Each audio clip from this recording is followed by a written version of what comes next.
Morning, everyone. So good to be here with you today, and good to see Andrew here today from so far away. I don't know about you, but this weather's been kind of crazy, hasn't it? Been really crazy. But if you looked around, isn't it beautiful? The grass is greening, the trees are budding.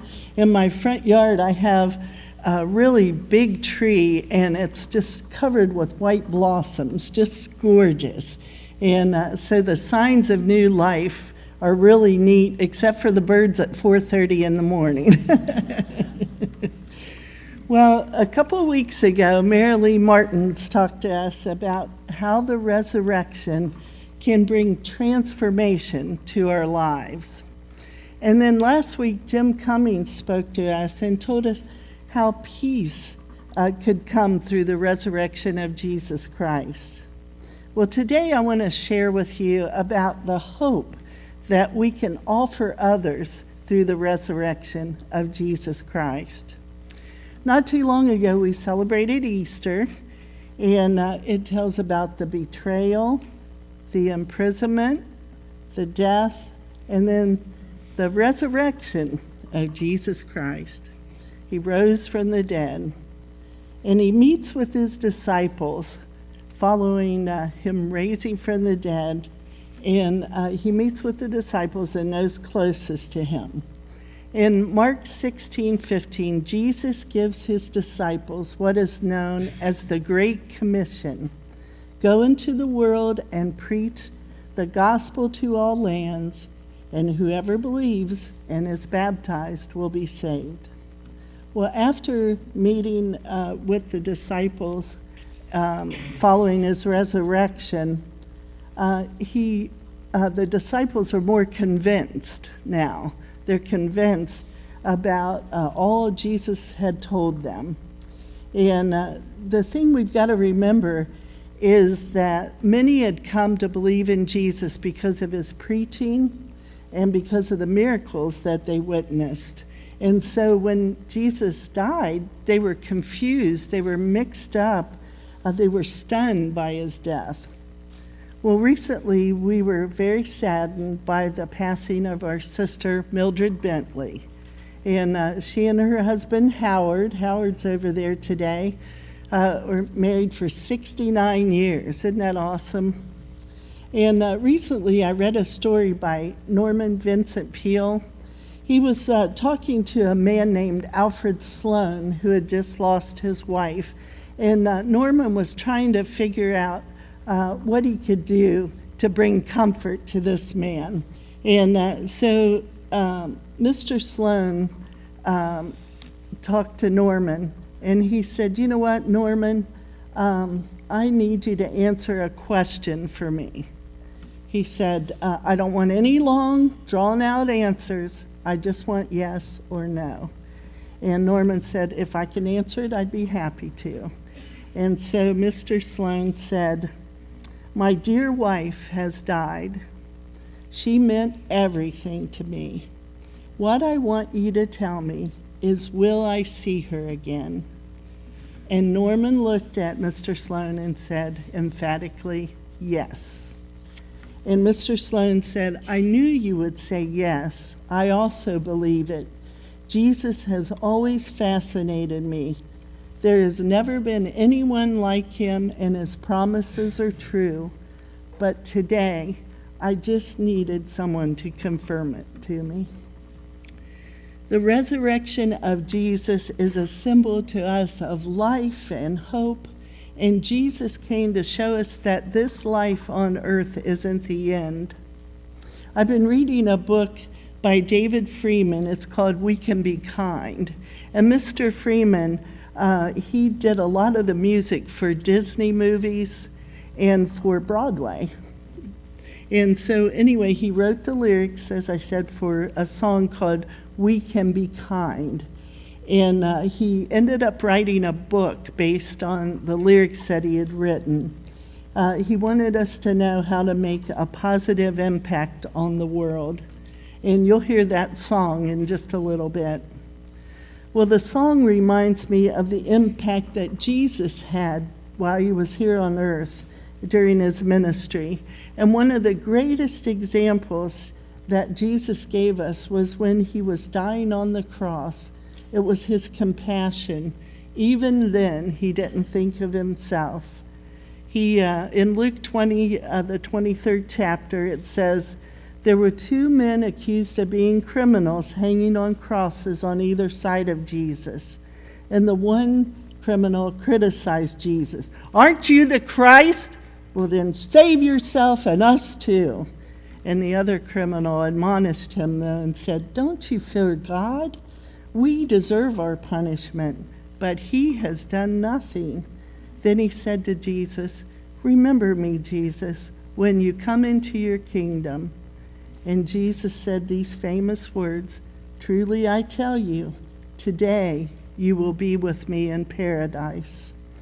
If we have any doubts at all about what happens to us when we die, Jesus' words to this man confirms life after death.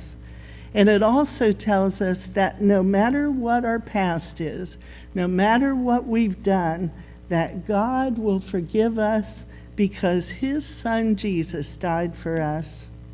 When we apply the grace of Jesus to ourselves or to others, the past becomes memories that we can use to have a better life.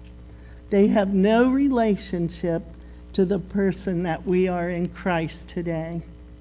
There's another book I'd like to mention. It's by Lee Strobel. It's titled The Case for Miracles, and some of you may have read that book. Well, Mr. Strobel was a leader for the Chicago Tribune newspaper, and he was an avowed atheist. Now, an atheist is a person who doesn't believe there is a God. He says that he was one of the most skeptical people that he knew, and he had a very doubting personality.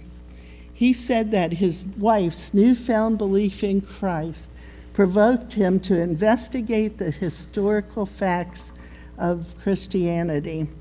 And Mr. Strobel said he was confident that his strength and his strategic objections would end up undermining the entire religion and rescue her from that daggone cult.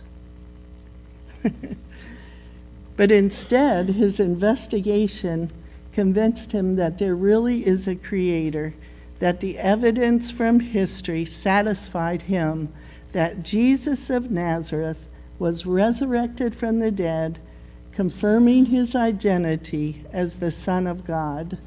And this led him to put his faith and belief in Christ, and later to leave his newspaper career, and he spent the rest of his life telling others the story of Jesus' death on their behalf and taking on the sins of all.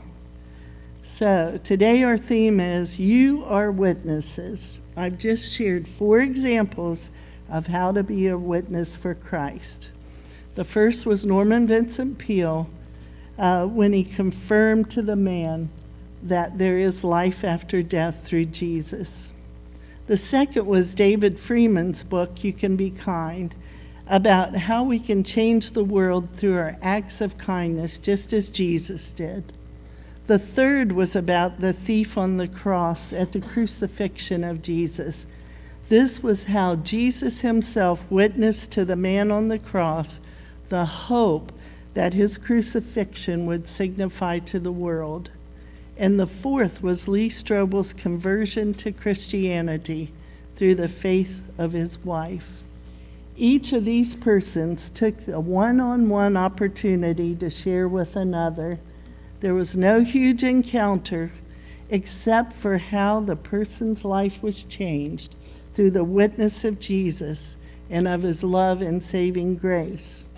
You know, each of us here today has a story, our life story, about how we came to believe on Jesus through the witness of another and how it changed us and made us better. I'd like you to ask you a few questions for you to ponder while the song is being played in a little bit. Who needs to hear your story of conversion? to believe in Jesus? Who needs to know about the love and saving grace of Jesus? And who do you know who needs to have a message of hope in their life that Jesus offers? You know, I wish I had all the answers about the methods that it takes to be an effective witness.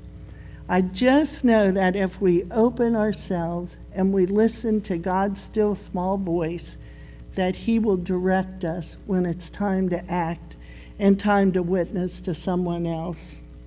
Love needs to be at the heart of our story and our interaction with others, because that was the heart of Jesus, and that was the heart that he came to show us, how to love others.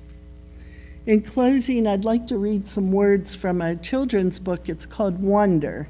They made a movie out of the book. I don't know if you've seen that, but it's a really good movie.